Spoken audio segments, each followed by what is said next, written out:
All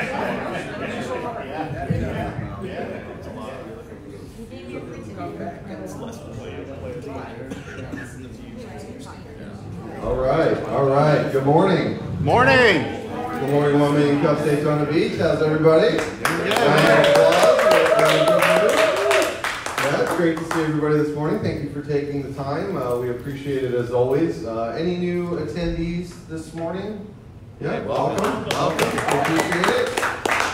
Just so you know, Wyoming Cups is a entrepreneurial networking group that happens in 180 plus cities every week across the country. In cities just like ours, where entrepreneurs like yourselves are getting together to share their stories, their experiences, their lessons, as well as to look for support and look for ideas, to continue to move forward. So today we've got a returning speaker. We're very excited to hear their story, but we've got some announcements first before we're going to do that.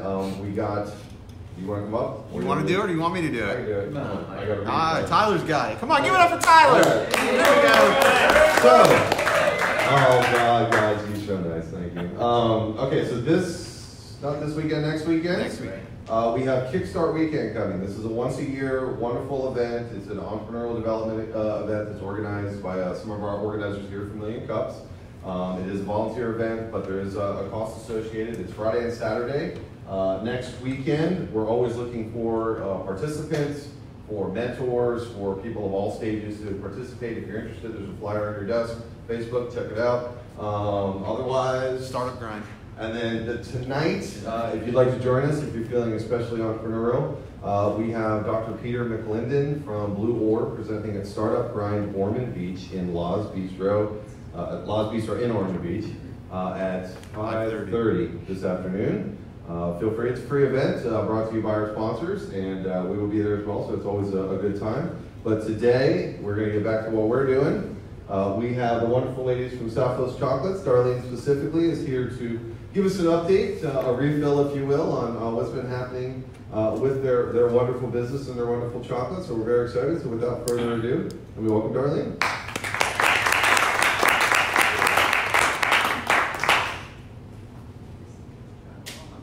There we go. Now, can everybody hear me? Yeah. All right. Now, let's see.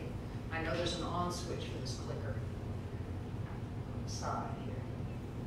There we go. All right. So now I'm in business. All right. So how many of you know anything at all about Sappho Chocolates? A few hands. So some of you have never heard of us before. That's fine. Because I have a video that I'm going to let our chocolatier, it's a short 5-minute video, and she's going to tell you a little bit about us.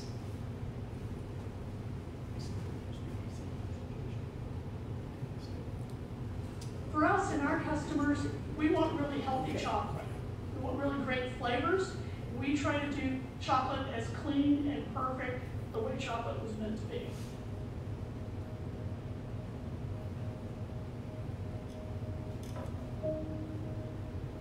I have been making chocolates since, I'm going to date myself here, in the early 1990s. Sappho Chocolates actually started out originally as my hobby. I used to travel as an IT professional overseas a lot, and I would go to small chocolate shops and bistros and restaurants, and I was always chatting up the staff, and they were always teaching me new techniques. And I would make chocolates during the holidays for my family and my friends for special occasions. And then a few years ago, my two friends, now business partners, Charlotte and Darlene, were at my house helping me box and ship about 2,000 truffles to family and friends. And they were being real good sports and eating the imperfect ones. And Charlotte asked me, "Why aren't you selling these?" So that's how Sappho Chocolates was born around my kitchen table.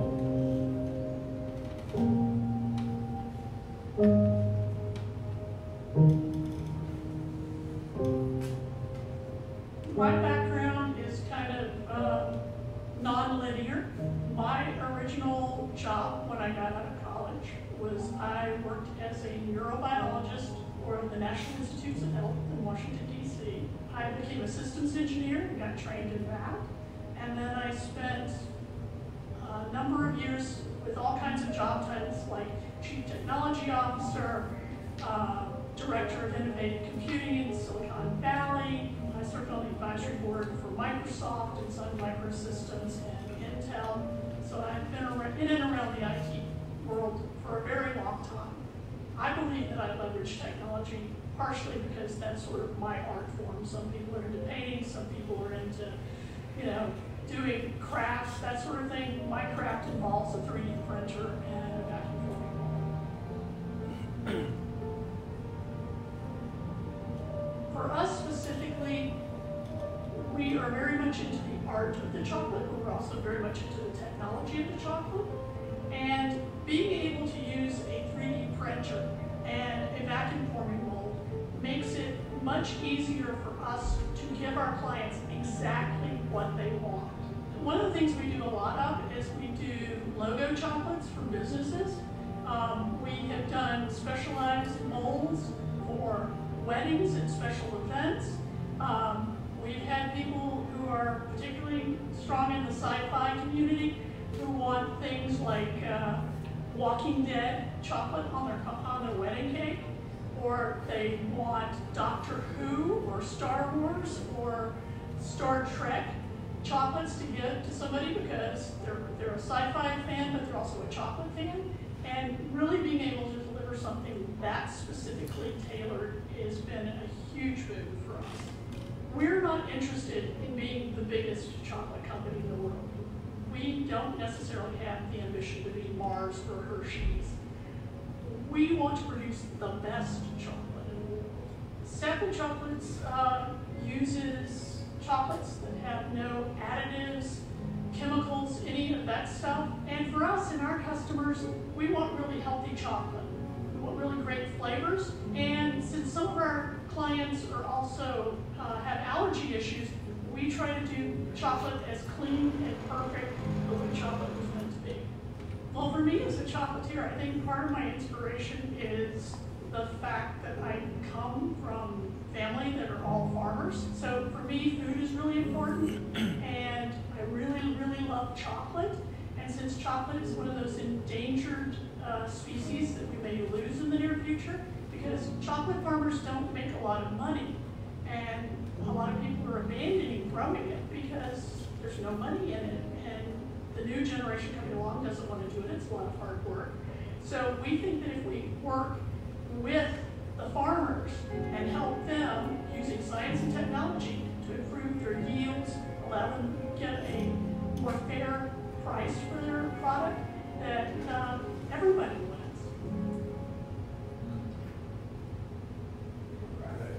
Wow.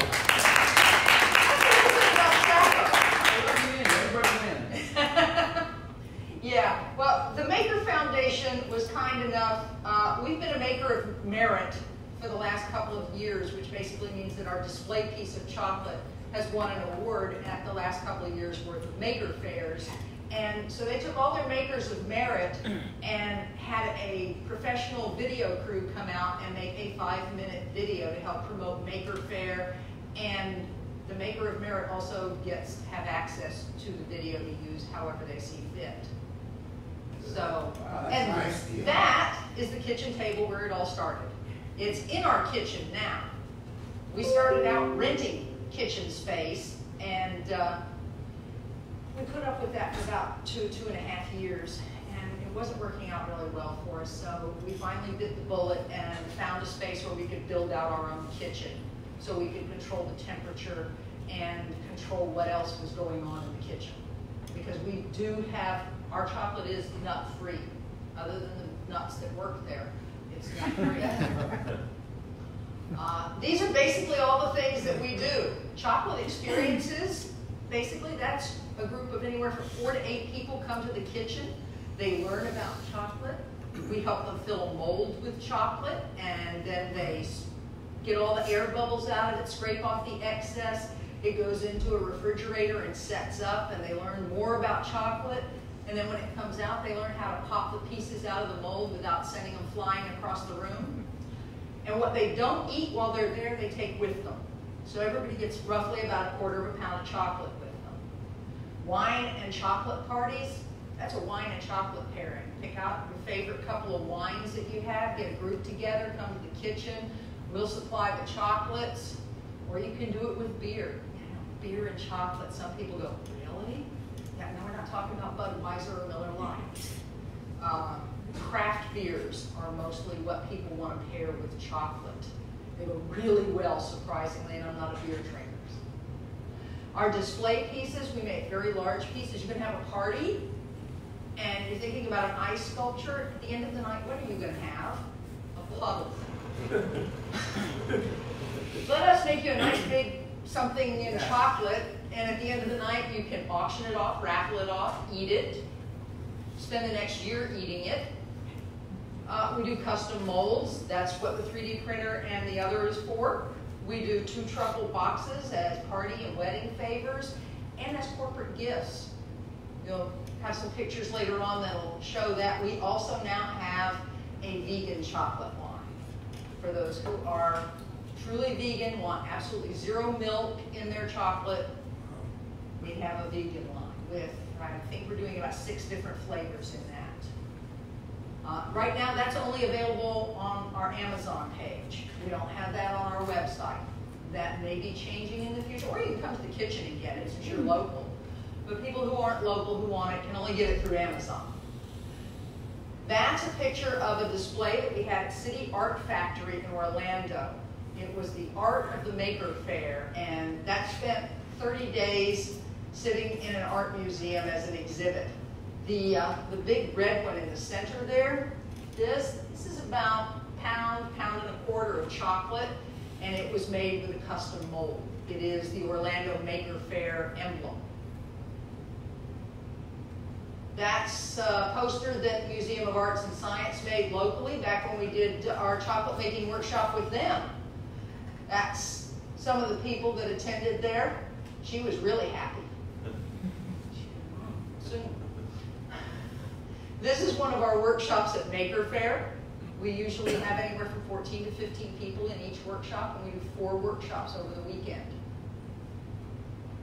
That was our very first display piece. We did it for Maker Fair. We had to start off with a 3D print.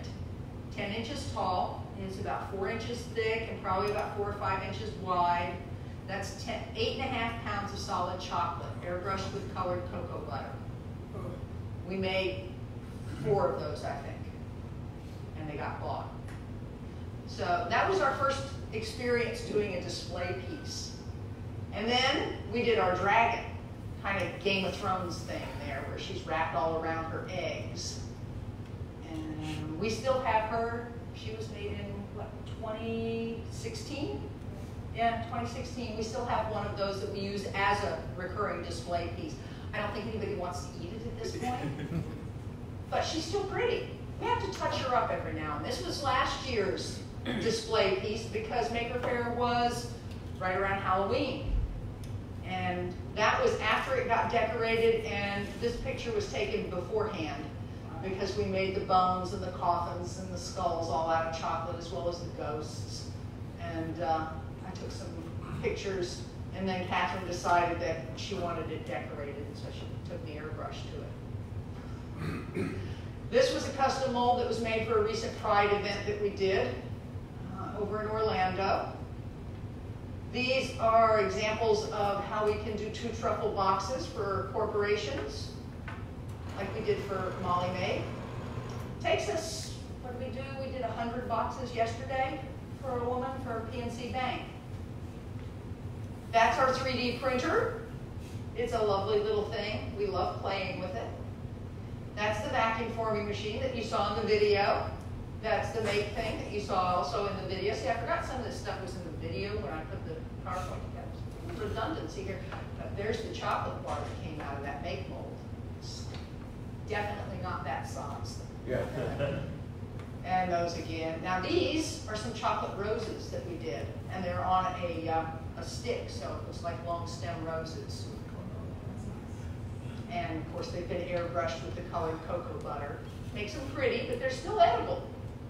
And this is some of the other sci-fi things we do. You already saw the Star Wars stuff, but then we have the 20-sided die from Dungeons and Dragons. So, you know, somebody who's really into that and you want to give them something special as a present.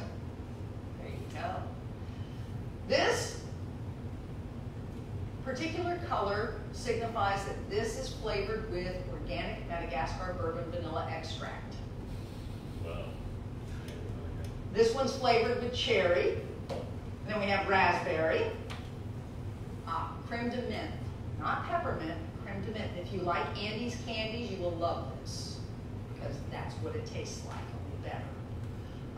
Caramel with sea salt. This one's flavored with bergamot oil, which is what gives Earl Grey tea its flavor, a nice light citrus taste to it. Cayenne pepper, we call this one Mayan spice. And the next one is our newest flavor, because we have 9 flavors because our box holds 9 individual truffles. So we have 9 average flavors that we use. You can have a box made any way you want. If you buy the regular assortment, you're going to get one of each. This one we call a Taste of the Keys, because it's flavored with key lime and sea salt. And we do a Start Your Engine bar. It's coffee, and we take locally roasted Sumatran coffee beans and give them a real coarse grind, mix them in the chocolate, and put it in a bar mold. My personal favorite is this one.